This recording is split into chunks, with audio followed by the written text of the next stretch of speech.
रेखा को अपनी आंखों पर विश्वास नहीं हो रहा था। दरवाजे की झिर्री से आंख सटाकर उसने ध्यान से देखा तो जेठ जी को अपनी ओर देखते ही उसके होश उड़ गए।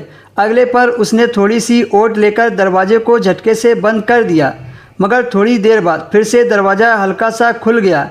रेखा तनिक ओट में जल्दी से कपड़े पहनकर बाथरूम से बाहर निकल गई। सामने वाले कमरे में जेठ जी जा चुके थे। रेखा का पूरा शरीर कपकपा रहा था। क्या उसने जो देखा वो सच है? क्या जेठ जी इतने निर्लज्जा हो सकते हैं अपने छोटे भाई की पत्नी को नहाते हुए देखना?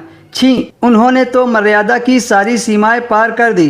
रेखा सोचती जा रही थी कि उसने कितनी बार अपने पति से दरवाज़ा ठीक करवाने के लिए कहा था।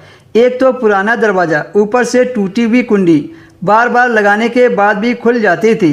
उसने कभी सोचा भी नहीं था कि उस झिर्री से उसे कोई देखने का प्रयास भी करेगा।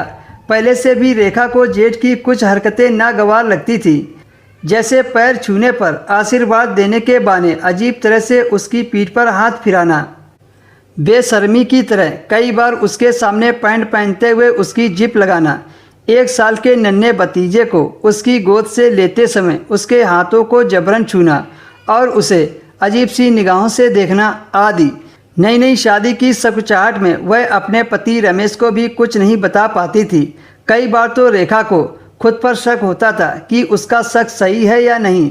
जल्दबाजी में वह किसी गलत नतीजे पर नहीं पहुंचना चाहती थी, लेकिन आज की घटना ने रेखा को फिर से सोचने पर मजबूर कर दिया था।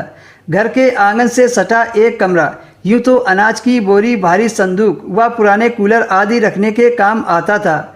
नाइट ड्यूटी से आने के बाद रेखा का जेठ उसी कमरे का ज़्यादातर इस्तेमाल करते थे।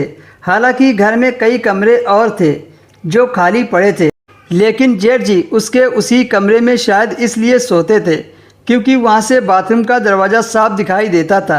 आज भी जेठ जी उसी कमरे में आकर चले गए। एक दिन रेखा बाथरूम में नहा रही थी, उसका जेठ ड्यूटी पर था। तभी अचानक जेठ घर में आए और सीधा बाथरूम में चले गए। दरवाज़ा खोलते ही रेखा का खुला शरीर उसे दिख गया। रेखा ने अपने हाथों से शरीर को ढक लिया।